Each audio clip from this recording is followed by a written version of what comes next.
Questo quartiere cosa rappresenta per te?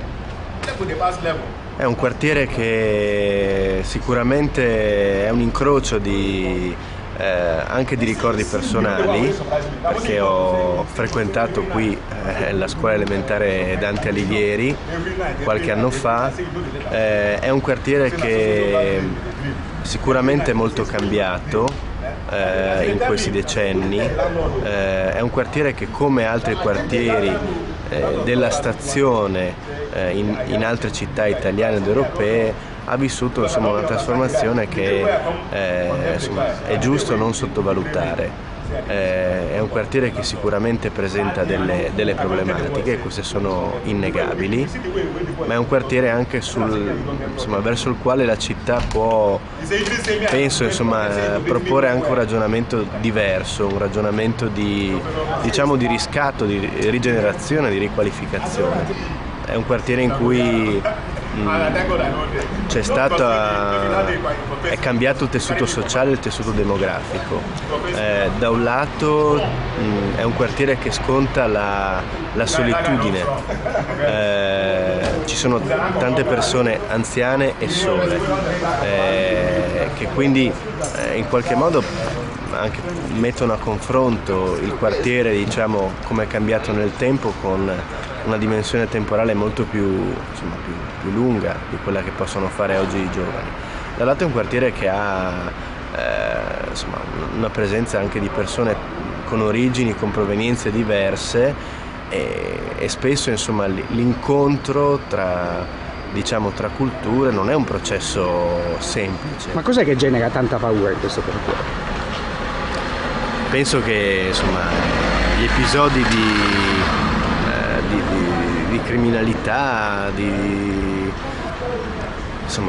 spaccio, che sono stati anche adesso in questo recentemente oggetto di un'operazione massiccia da parte della polizia, a nessuno facciano piacere che uno viva qui o in un altro quartiere della città. È vero che sono stati nell'ultima operazione di polizia sono stati arrestati 30 persone, molti sono richiedenti asilo, è innegabile.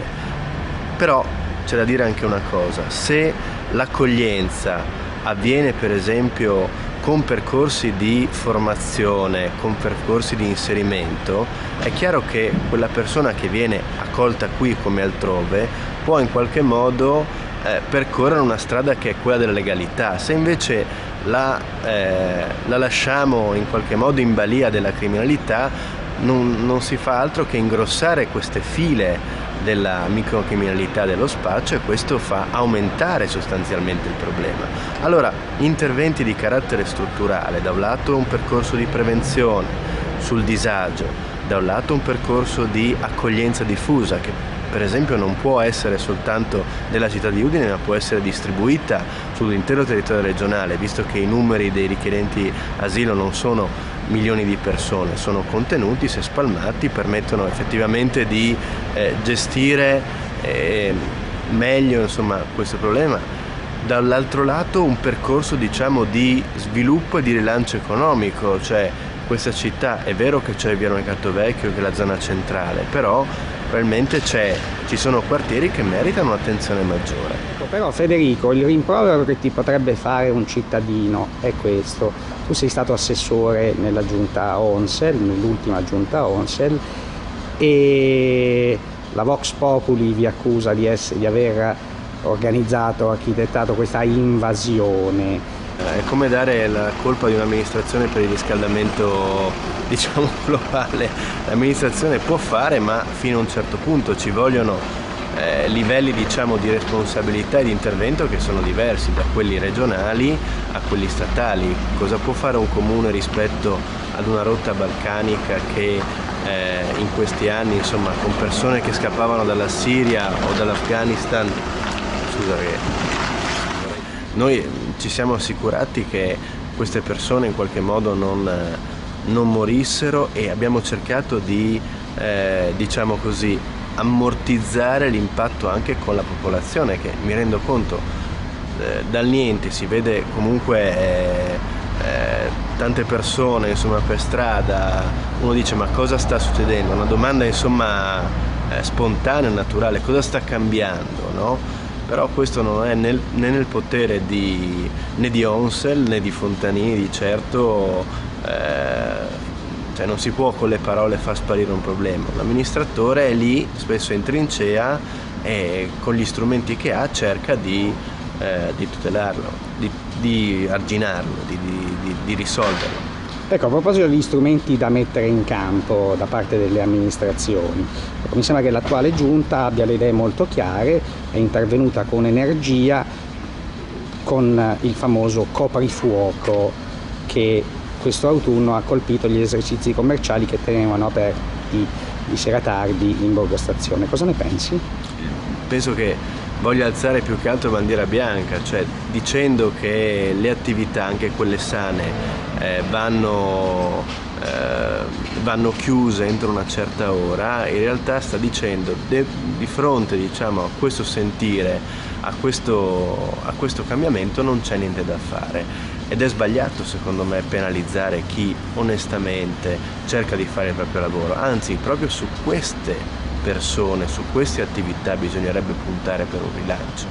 Ecco, si sottolineava come il deprezzamento degli immobili non sia l'unico fattore alla base del malumore dei residenti, che si sono visti atterrare in questo quartiere nell'arco di 20 anni tanto per fare un esempio, una socialità esuberante che si manifesta in pubblica piazza, sulle vie, negli esercizi commerciali. È una cosa che disorienta, vero? Assolutamente, noi siamo abituati sempre di meno a vivere lo spazio pubblico, a vivere le piazze. Spesso la nostra vita è molto frenetica, siamo concentrati su quello sul nostro lavoro,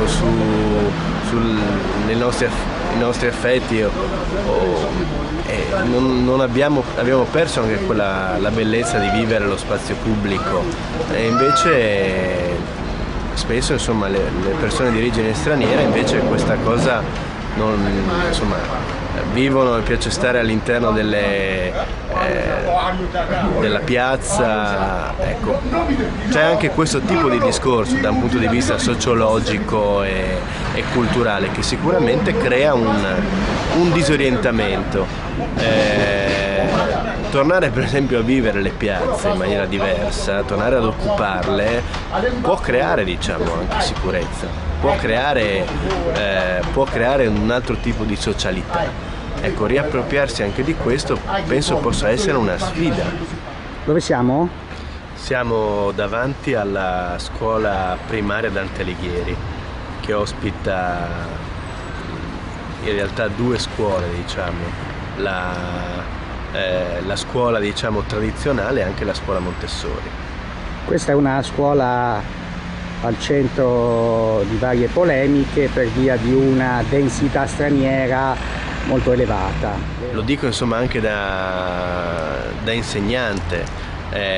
La scuola può essere una grande palestra sociale, perché nella scuola si impara la lingua, si impara a confrontarsi anche con mondi diversi. Spesso questi bambini, figli di popolazioni di origine straniera, magari vedono che c'è una realtà diversa, imparano gli strumenti del territorio, quindi nella scuola c'è la possibilità di integrazione. Io non so dire oggi se questa scuola così riuscirà ad avere un futuro, oppure saranno necessarie altre scelte, però la scuola, sia per questo quartiere sia per la comunità che in qualche modo lo vive, è un canale fondamentale, quindi deve essere oggetto di cura, di attenzione. Parlo anche dell'edificio, perché si potrebbe per esempio durante non le ore mattutine ma le ore pomeridiane o serali trasformarla in una sorta di casa del quartiere, di casa per farci attività che siano aperte anche all'esterno, quindi rendere il quartiere anche più osmotico grazie a un luogo come questo. Ecco, ma Federico, gli alunni stranieri, i bambini, le seconde generazioni, soprattutto quelle nate in Italia, le possiamo considerare ancora straniere? Io penso sia molto difficile. Gli alunni, questi ragazzi parlano italiano, tifano i calciatori italiani, hanno gli stessi sogni, hanno forse sicuramente hanno un'origine diversa, però iniziano pensano già fin dalla tenera età come comunque inseriti in un altro tipo di società. Quindi io penso che la sfida della cittadinanza, cioè il percorso che porterà queste persone ad essere, diciamo così, sempre più a considerarsi italiani e quindi a riconoscersi in un sistema di diritti e di doveri che è quello nostro, della nostra Costituzione, sia sempre più irriducibile, irreversibile. Tra i tuoi amici annoveri degli stranieri? Da qualche mese alleno anche una squadretta di piccoli, hanno tra i 6 e i 7 anni, una squadra di calcio, e molti dei miei giocatori non hanno la cittadinanza italiana, eppure siamo un gruppo insomma felice. Cioè, amalgamato, i bambini si comportano tra di loro allo stesso modo, che siano italiani o di origine straniera. Sport, fucina di integrazione. Lo sport è una grande fucina di integrazione, una grande fucina di conoscenza. Ecco, io ripeto, non è che la globalizzazione ha degli aspetti che sono sicuramente positivi e negativi. L'importante, penso, laicamente, è massimizzare gli aspetti positivi e ridurre al minimo gli aspetti negativi. Non si ridurrà, non verranno eliminati gli aspetti negativi, come qualcuno vuole far credere. Ci sono degli strumenti diversi che possono ridurre. Sicuramente lo sport di base, l'associazionismo, la scuola, l'idea insomma di un rilancio complessivo possono aiutarci in questa strada. È un percorso semplice? No, è un percorso forse da provare a fare. Noi qua abbiamo tutti una sfida davanti. Voglio far presente solo una cosa: il saldo tra emigrati e immigrati è a favore degli emigrati, cioè in Friuli vanno via più persone di quelle che arrivano. Allora il tema è, secondo me, dare qualità alla società, all'economia, al lavoro, alle istituzioni di questo territorio. Cioè il Friuli è ancora una zona che in qualche modo, ripeto, non ha le problematiche così radicali che hanno invece altre nuclei urbani o nuclei territoriali molto più estesi e più densamente popolati. È una cosa normale, noi siamo sempre stati un crocevia di persone, di popoli, siamo le Alpi più basse, noi siamo sempre stati attraversati e incrociati. Il tema è costruire un senso di cittadinanza diverso.